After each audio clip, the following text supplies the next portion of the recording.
আহ, যে এসআইআর এর প্রক্রিয়াটা সেটা একটা সাংবিধানিক প্রক্রিয়া, সেটা একদম স্বাভাবিক প্রক্রিয়া, কিন্তু মুশকিল যেটা হচ্ছে সেটা হচ্ছে যে এটাকে নিয়ে একটা যুদ্ধের আবহ তৈরি করা হচ্ছে। এবং সেই যুদ্ধের আবহের মধ্যে রাজনৈতিক দলগুলো তাদের রসদ পাচ্ছে এবং সেটা নিয়ে মানুষের মনে ভীতি তৈরি হচ্ছে। এটি একটি স্বাভাবিক প্রক্রিয়া, কিন্তু কেন এই নিয়ে এত প্রশ্ন উঠছে? কারণ বিহারের ক্ষেত্রে আমাদের সামনে সেটা জ্বলন্ত একটি উদাহরণ। সেখানে আমরা দেখেছি যে অনেক রকমের অস্বচ্ছতা ছিল। সেখানে সুপ্রিম কোর্টকে হস্তক্ষেপ করতে হয়েছে।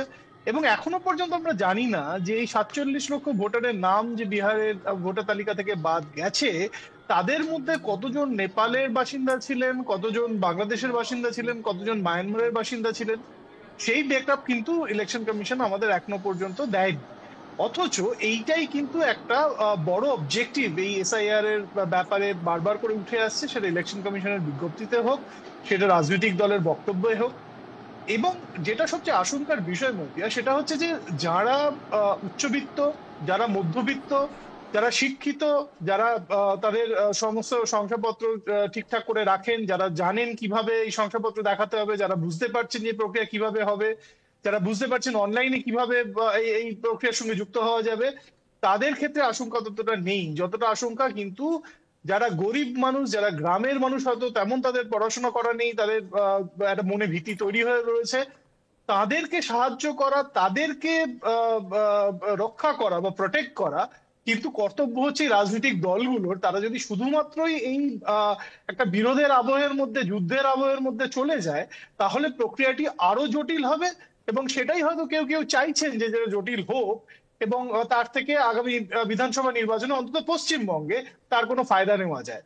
কাজেই এই জিনিসটা দেখতে হবে যে এই প্রক্রিয়াটা কাউকে নাম বাদ দেওয়ার ব্যাপারে নয়, যারা যোগ্য ভোটার তাদেরকে এই তালিকাতে যুক্ত করা যায় যাতে এবং রাখা যায় যাতে, সেটার প্রক্রিয়া। কিন্তু উল্টোটাই দেখা যাচ্ছে এই ক্ষেত্রে। আরেকটি বিষয় একটু ছোট্ট করে আমি বলার চেষ্টা করবো, যে এই যে যে যে নথিগুলো দেখানোর কথা বলা হয়েছে এবং আধার নিয়ে এত বিতর্ক হচ্ছে, এবং তার থেকেও যেটা বড় কথা, যে নির্বাচন কমিশন যারা নিজেরাই ভোটার আইডেন্টিটি কার্ড বা এপিক কার্ড, যারা এপিক যারা দিয়েছেন, তারা সেটাকেই অস্বীকার করছেন, সেটাকে নথি হিসেবে মানতে রাজি নন। একটি বিষয় উঠে এসেছে সুপ্রিম কোর্টের চাপে, যে আধার কার্ড তাকে যুক্ত করতে হয়েছে। কিন্তু তা আবার বলা হচ্ছে সেটা শুধুমাত্র আইডেন্টিটি এবং সেটা জন্মের বা আইডেন্টি ভারতীয় প্রুফ হিসেবে, হ্যাঁ। নাগরিকত্বের পরিচয় নয়। কিন্তু যে যে তালিকায় যে 12টি নথি রয়েছে, তার মধ্যে কোনটা আপনি বলুন তো, যে তাদের মধ্যে দুই একটি বাদ দিলে, যে ম্যাট্রিকুলেশন সার্টিফিকেট যদি আমি বাদ দিয়ে দিই, আর বাকি কোন বা পাসপোর্ট যদি আমি বাদ দিয়ে দিই, তাহলে কোন জায়গায় আপনি শুধু বার্থ বার্থ ডেটের সেখানে নথি পাবেন? আপনাকে যদি জঙ্গলের অধিকারের শংসাপত্র দেওয়া হয়, কোনো সরকার দিয়ে থাকে, সেইটা আপনি জমা করতে পারবেন। আপনাকে যদি বাড়ি বরাদ্দের কোনো নথি দেওয়া হয় সরকারের তরফ থেকে, সেটা আপনি জমা করতে পারবেন।